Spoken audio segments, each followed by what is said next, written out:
नमस्कार. ठरलं तर मग ह्या मालिकेमध्ये आज आपल्याला पाहायला मिळत आहे, इथे नागराजने सुमनसमोर कबुली दिली होती आणि ती सगळी बातमी आता सायली आणि अर्जुनला सांगण्या अगोदरच तिथे नागराज येतो. तिच्या हातातनं मोबाईल खाली पडतो. ती धावत पळत पाणी प्यायला किचनमध्ये येते, पण तरी तिथे पाणी पिण्याऐवजी तिथेच ती विचार करत उभी असते. नागराज तिथे येतो आणि म्हणू लागतो, काय गं सुमन, काय झालं? तू एवढी धावत पळत आली, पाणी पिणार होतीस ना, पाणी का पिले नाही? तू एवढी घाबरेल का दिसते? असे प्रश्न विचारल्यानंतर ती आता घाबरलेली असते. ती आता नागराजच्या कुठल्याही प्रश्नाचं उत्तर द्यायलाच तयार नसते. तितक्यात तिला प्रतिमा हाक मारते. प्रतिमाने हाक मारल्यानंतर ती किचनमधनं पळून पटकन ती प्रतिमाजवळ जाऊन उभी राहते. प्रतिमा तिला विचारू लागते, का घाबरलीस?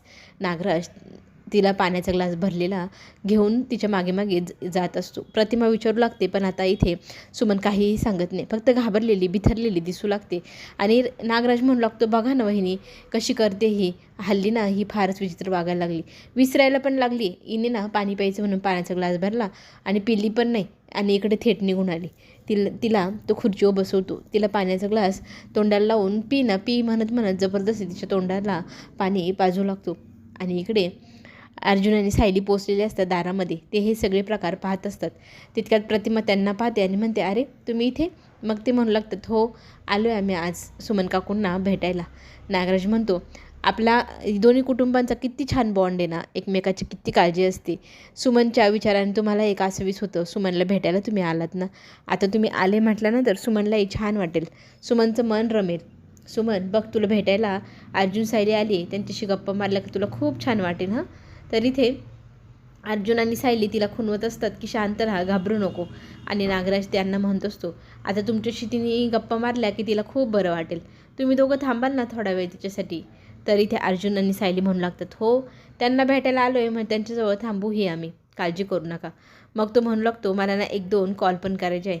बरेच दिवस झाले सुमनजवळच मी बसून असतो, तर मी कामही काही केलेले नाही, तर ना आज 1-2 कॉल करून येतो मी, तोपर्यंत 15-20 मिनटात आलोच मी, असं सुमनला सांगतो. आणि सायली आणि अर्जुनला म्हणतात की तुम्ही ना माझ्या बायकोला एकटं सोडू नका हां, नाही तर तिच्या डोक्यावर खूपच परिणाम होऊन जातो, एकटं ठेवलं की ती बिथरूनच जाते, तुम्ही तिच्याजवळ थांबा हां. आणि इथे तो बाहेर जाऊ लागतो आणि तिला म्हणतो, बघ तुझ्याशी आता सायली अर्जुन गप्पा मारतील, तू घाबरू नकोस. तो बाहेर गेला इथे सुमनला लगेचच अर्जुन सायलीला सगळी घडलेली हकीकत सांगायची असते. ती सुरुवात करणार तितक्यात सायली त्यांना थांबवते आणि खुणवते की आपण वर जाऊया, वर जाऊनच सविस्तर बोलूया. आणि तिला दोघंजणं घेऊन मग तिच्या रूममध्ये येतात. तिथे सुमन काकूला मग विचारू लागतात, काय घडलं तुमच्यासमोर?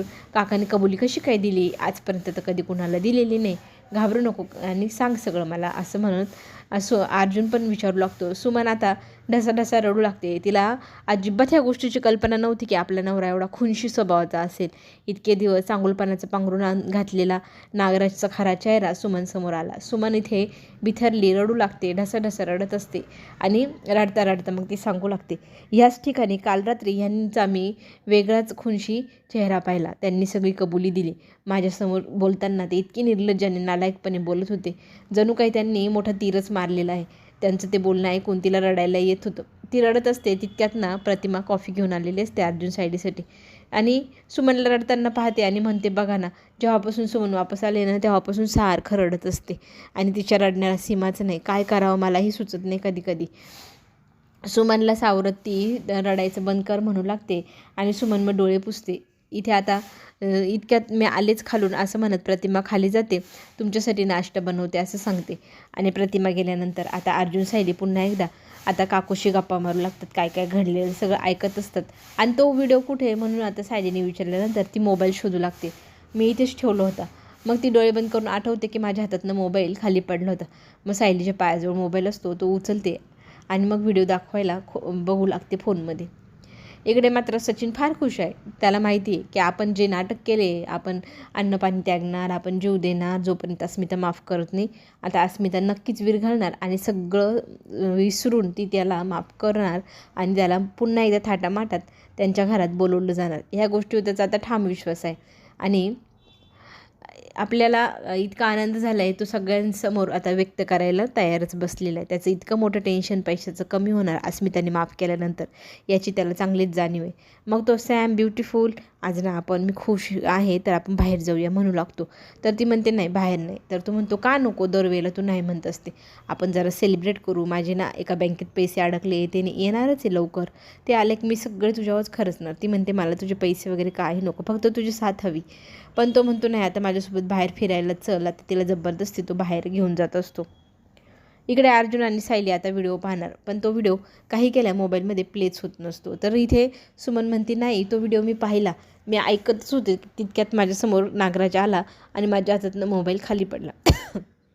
आता अर्जुन म्हणू लागतो तुमच्या हातातनं जेव्हा मोबाईल पडला ना तेव्हाच ना बहुतेक काहीतरी झालं आहे, स्क्रॅप झाला आहे. हा पूर्ण व्हिडिओ असा ब्लर दिसतो आणि व्यवस्थित दिसत पण नाही. सुमन बघू लागते की नाही मी तर पूर्ण व्हिडिओ पाहिला होता, एकदम व्यवस्थित होता.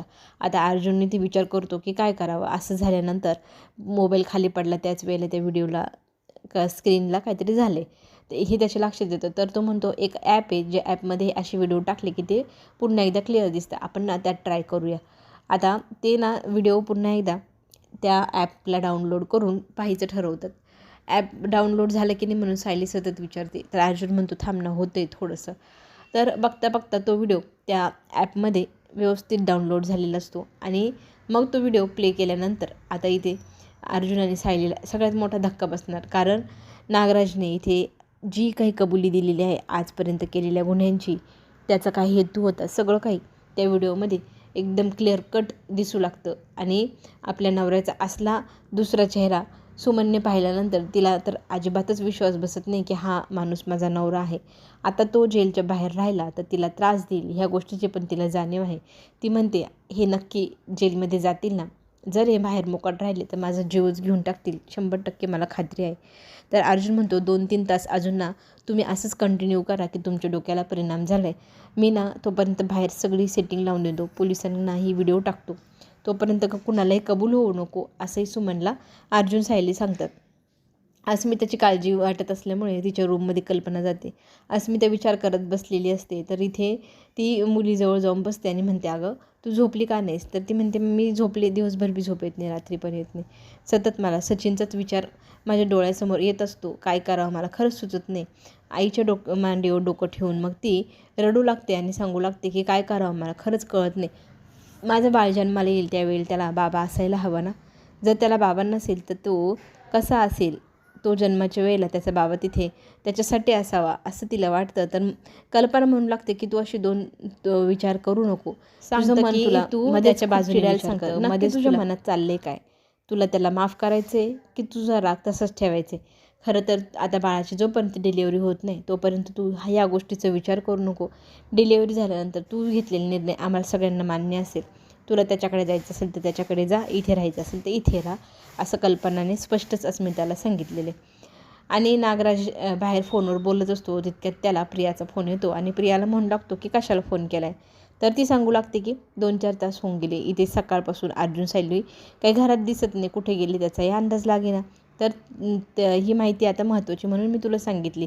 तर नागराज म्हणतो तुला एवढंसंही काम जमत नाही, ते कुठे गेले माहीत नाही. तर ती म्हणते नाही. मग तो सांगू लागतो की ते दोघंजण आमच्याच घरी सुमनला भेटायला आले. आमची बायको म्हणजे सुमन आहे ना डोक्यावर परिणाम झाल्यामुळे वेडावली आहे, त्या वेडावलेल्या बायकोला भेटायला आलेले आणि तिला आता मी बरंच होऊ देणार नाही असंही तो इथे नागराज प्रियाला सांगतो. तिच्या गोळ्याच बंद करून टाकल्या आहे, तिच्या मनावर नेहमी दडपण राहील, ती वेडीच राहील आणि तिने कोणाला कधीच सांगायलाच नको की मी काय केलं आहे, आपलं गुपितच राहील. ह्या गोष्टीची नागराजला इतकी खात्री आहे, छाती ठोकपणे तो सांगतो सुमन वेडी आहे आणि तिने सांगितलेलं सत्य कोणी मान्य पण करणार नाही, आपण आता मोक्काट राहायचं, अजिबात टेन्शन घ्यायचं नाही. तरी ते प्रिया म्हणते गाफील राहून चालणार नाही, ती वेडी आहे असं समजून गाफील राहू नका, सावध राहा. तर तो म्हणतो तू कोण शिकवणार आहे मला, तुलाही मी असंच वेडं करून टाकल जर माझ्या आज्ञेत राहिली नाहीस तर, मी सांगितलेलं कामं नीटनेटके कर, अशी धमकीही तिला नागराज देतो. इथे सुमनशी गप्पा गोष्टी झाल्यानंतर अर्जुन सायली निघालेले असतात बाहेर जायला आणि इथे ते सांगतात की आम्ही येतो आता. तर नागराज घरात येतो आणि म्हणतो अरे तुम्ही लगेच का निघालात, बसा ना थोडा वेळ, तेवढंच माझ्या बायकोचं मनही रमेल. तर इथे अर्जुन सायली म्हणतात की नाही आम्हाला थोडं बाहेर काम आहे, आम्ही ते करतो आणि येतो असं म्हणा त्यांचा निरोप घेऊ लागतात. आणि सुमन पाय अडकल्यामुळे खाली पडणार तेव्हाच नागराज तिला सावरतो आणि म्हणतो अगं तू कशी काय पडत होती, आणि तिला जवळ घेतो, म्हणू लागतो, हल्ली ना तुझा तोल पण खूप जायला लागला आहे, तू ना आराम कर, चल रूममध्ये, असं म्हणत तिला तो जवळ घेतो आणि थोपटू लागतो. ते अर्जुन म्हणतो की काकू अजिबात टेन्शन घेऊ नको, काही वाटलं ना मला लगेच कॉल कर, आहे मी तुझ्यासाठी. असं खाणाखुणा करून इथे अर्जुन बाहेर जातो. बाहेर गेल्यानंतर सायलीला तो म्हणतो की आता सगळ्यात पहिले पोलिसांना सांगूया, कारण रविराजला सांगितलं तर रविराजचा बांध फुटेल आणि तो लगेचच जा विचारेल, नागराज सावध होईल आणि काहीतरी असं इमोशनल ब्लॅकमेल करेल की रविराज काकाचं मनच बदलेल. तर इथे सायली आणि आपल्या अर्जुनने ठरवले की आधी पोलिसांना बोलवायचं, सगळी माहिती पोलिसांना द्यायची, त्यांना पोलिसांच्या ताब्यात द्यायचं, मग रविराज काकाशी बोलायचं, नाहीतर तो इमोशनल होऊन जाईल आणि सगळं केलेल्या कामावरती पाणी फिरून जाईल. ठरल्याप्रमाणे अर्जुनने पोलिसांना सगळी माहिती आणि तो व्हिडिओ पण पाठवलेला आहे. पोलीस म्हणतात की आम्ही थोड्या वेळातच तिथे पोहोचतो. तर अर्जुन सायली बाहेरच आता तग धरून उभे असतात. तर पोलीस आल्यानंतर घरामध्ये नागराजला म्हणू लागतात की आम्ही तुम्हाला अरेस्ट करायला आलो. तर तो म्हणतो काय केलं आहे मी असं गुन्हा. रविराजही म्हणतो माझ्या भावाला का तुम्ही अरेस्ट करणार. तर इथे पोलीस सांगू लागतात की तुमच्यावरती हल्ला करणारा 22 वर्षापूर्वीचा व्यक्ती दुसरा तिसरा कोणी नसून तुमचा भाऊ आहे. ह्या गोष्टीवर त्याचा विश्वास बसेना. तर तो व्हिडिओ पोलीस रविराजला दाखवता आणि इथे लगेचच नागराज नाटकं करू लागतो, नाही मी नाही केलेलं, असं तसं महिपत्नीच सगळं केलं आहे. तर इथे पोलिसांना आता इथे अरेस्ट करावं लागते नागराजला आणि रविराजला सगळ्यात मोठा धक्का बसलेला आहे की आपला भाऊ आपला असा विश्वासघात कसं काय करू शकतो. चला तर मग आता पुढे जे काही ट्विस्ट येणार ते सगळे